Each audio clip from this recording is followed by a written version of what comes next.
शेतकरी मित्रांनो, आता मार्केटची सगळ्यात मोठी जी अडचण आहे ती अडचण अशी आहे की लग्न जमावजमीसाठी फार मोठी अडचण आहे. लातूरवरून, काही परभणी, हिंगोली, बीडवरून सुद्धा मला फोन आले की माऊली तुमच्या भागामध्ये माझ्या मुलाला मुलगी आहे का बघा, तसं असेल तर मला कळवा, हे करा. आपण 1-2 महिन्यापासून आपण वधूवर सूचक चालू केले, माऊली वधूवर सूचक या नावानं. आपल्याला जर तुमच्या मुलासाठी किंवा मुलीसाठी जर स्थळ पाहिजे असेल तर आपल्याकडे जवळपास 75,000 स्थळ आहे. त्या स्थळांमध्ये आपण सुचवू तुम्हाला. आपली वेबसाईट आहे, त्या वेबसाईटचा तुम्ही हे करावं लागेल. आपल्याला मुलीचा बायोडाटा आणि हे द्यावं लागेल. नाममात्र फी आहे, ती फी तुम्हाला हे करून तुम्हाला त्यामध्ये नोंद करून घेऊन तुम्हाला त्याची लिंक पाठवली जाईल. त्यामध्ये तुम्हाला ते सगळी स्थळं बघायला मिळतील, कसे आहेत काय. नाममात्रच फी आहे. फक्त हे शेतकऱ्यांच्यासाठी सेवेसाठी आपण करतोय, जेणेकरून सगळ्या लोकांना ह्या गोष्टीचा फायदा व्हावा.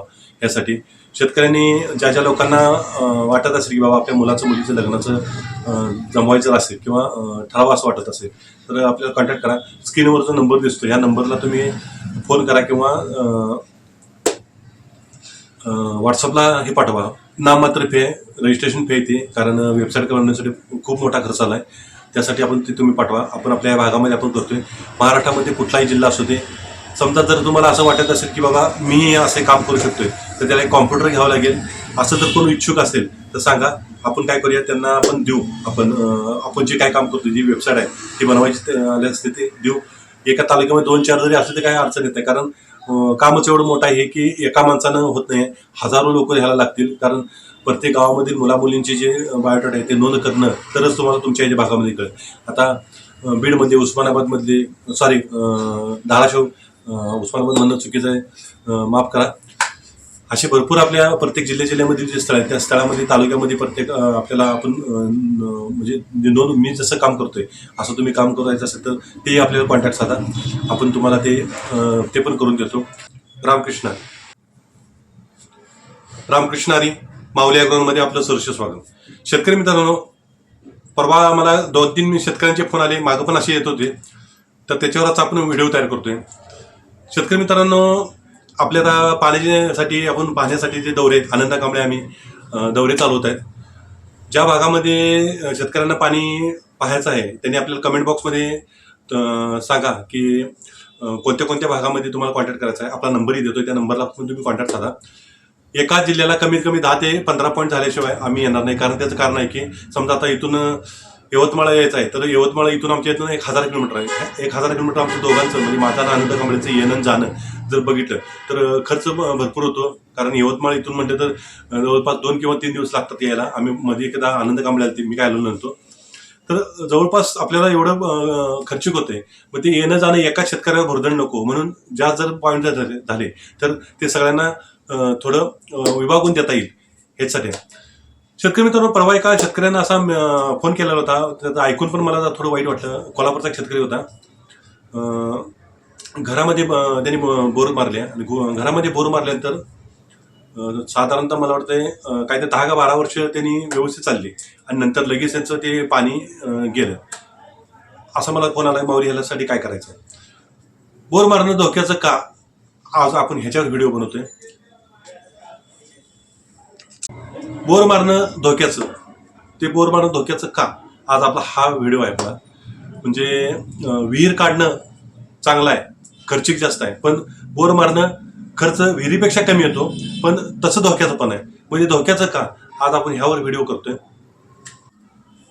बोर मारताय, हा धोका येणार हे समजून तुम्ही बोर मारा. म्हणजे कसं आहे की समजा आता इथं आहे आपल्या, आता मी इथं जिथं बसलोय ह्या ठिकाणी एखादा पॉईंटचा आपला बघितला, आपण पॉईंट बघितला आणि आपण जर बोर मारा लागलो. शेतकरी मित्रांनो, बोर मारणं हे तितकंच तसं धोक्याचं आहे. धोक्याचं म्हणजे काय, तसा 100 जर बोर मारले गेले तर 100 बोरमध्ये सगळ्यांना हा प्रॉब्लेम येत नाही. 1-2% लोकांना हा प्रॉब्लेम येतो. कारण आमच्या अनुभवानं आम्ही सांगतोय की 1-2% लोकांना हा प्रॉब्लेम येऊ शकतो.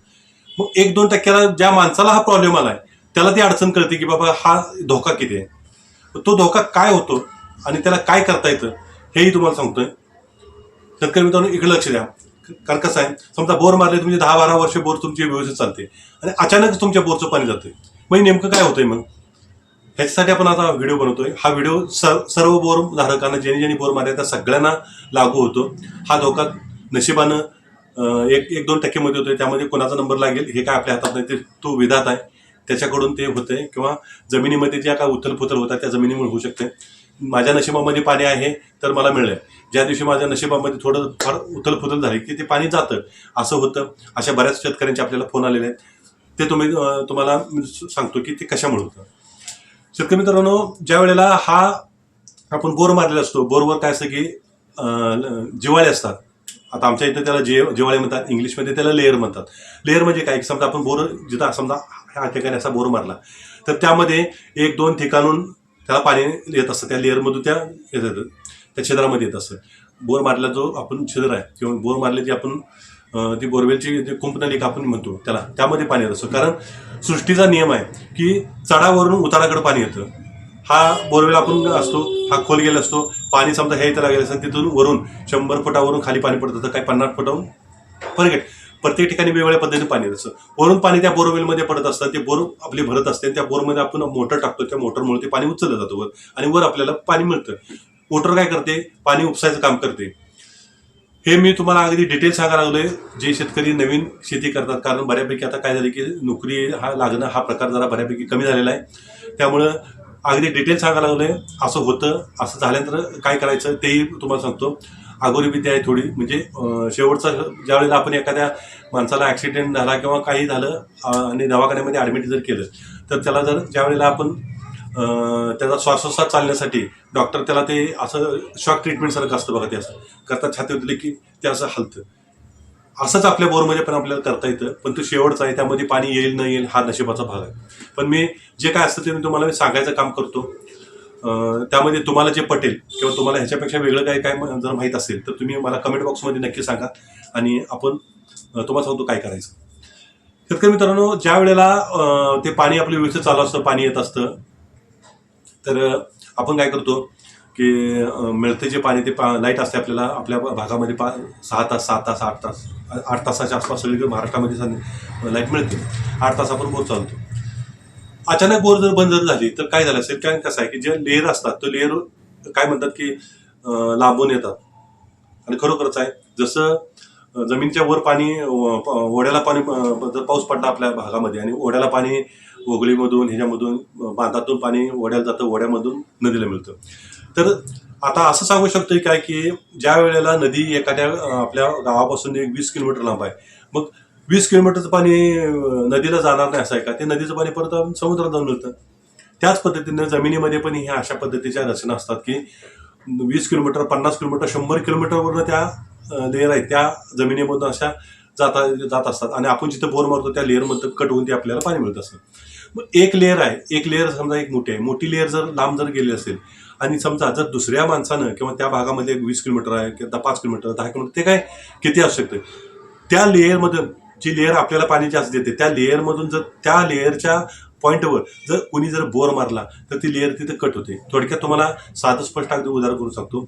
एक नळी असते, आपण जे पाईप असतो त्याचा, तर तो पाईप जर फुटला गेला तर पाणी प्रेशरचं जे पाणी असतं ते त्या भागामध्ये जातं. पुढं पाणी जिथं येतं तिथं पाणी थोडं कमी येतं किंवा हळूहळू ते पाणी जर पाईप जर जास्त फुटली तर तिथं पाणी साठतंय, पुढं पाईप येतं. सेम ही प्रोसेस बोरमध्ये पण होते. असंच बऱ्यापैकी शेतकऱ्यांचं झालेलं आहे. तुम्हाला मी सांगितलं कोल्हापूरचं, टोटल एक थेंब सुद्धा पाणी येत नाही, म्हणजे ते पाणी पूर्ण तिथं काय कट झालं. मग आता कट झालंय पाणी, मग आता आपण काय करू शकतोय याच्यावर आपण नवीन व्हिडिओ परत नंतर बनवू. कारण काय व्हिडिओ फार मोठा व्हावा लागलाय. छोट्या छोट्या व्हिडिओमध्ये आपण शिकतो. पाणी जर समजा तुमचं जर त्या लेअरवर दुसरी बोर मारली गेली तर पाणी हे कट होतं. कट झालेलं पाणी आपल्याला पाणी बोरमध्ये येत नाही. हे आज करण्याचा फक्त हा एकच हेतू होता की बाबा हे पाणी असं कट होतं. हे 100मध्ये एखादा 1-2% 2% असं होऊ शकतं. त्यामुळं बोर मारणं तितकंच आपल्याला धोक्याचं पण आहे. हा धोका लक्षात घेऊनच तुम्ही बोर मारा, कारण असं होऊ पण शकते. चालू बागायत असलेल्या शेतकऱ्यांचं काही जणांचं पाणी कट झाले आणि अक्षरशः ते माणसं रडतात की माऊली आता काय करू सांगा, पाणी निघून गेलं हे केलं. ते काय कोणाच्याच हातात नाही. ते पाणी गेलेलं आपल्याला त्यामध्ये पण थोडंफार आपल्याला करता येतं. तर ते काय करायचं हा पुढचा व्हिडिओ असेल. त्या पुढच्या व्हिडिओमध्ये आपण त्याच्यासाठी काय करायचं हे आहे. ह्या व्हिडिओमध्ये आपण काय सांगितलं की पाणी कट होतंय म्हणजे काय नेमकं होतं हे तुम्हाला सविस्तर अगदी माहिती सांगितली. जर तुम्हाला ह्यामध्ये काही कळालेलं नसेल तर आपल्याला कमेंट बॉक्समध्ये करा, सांगा. आपण त्यामध्ये काय करता येईल ते सांगतो. बोर जर तुमची मारलेली असेल किंवा बोर तुमची मारायची जर असेल तर त्याला काय करायचं, जसं सिटी स्कॅन असतं किंवा MRI स्कॅनिंग असतं. एखाद्या माणसाचा जर का आजार असेल आणि जर त्या डॉक्टरकडे जर तुम्ही त्यांना नेला तर डॉक्टर पहिलं सिटी स्कॅन MRI स्कॅन परत एक्सरे काढून घेतो. काय घेतो? त्यामध्ये डीप बघायसाठी. तसंच आहे, तुमची जर बोर मारायची असेल तर आपल्याला कॉन्टॅक्ट करा. कोणाकडे पाणी बघा, पाणी काय आमच्याकडेच बघितलं पाहिजे असं नाही. त्यासाठी सिटी स्कॅन MRI स्कॅन आपण कसं करायचं किंवा कसं बघायचं ते पाणी आहे का नाही याच्यासाठी आपण तुम्हाला ते मार्गदर्शन करू.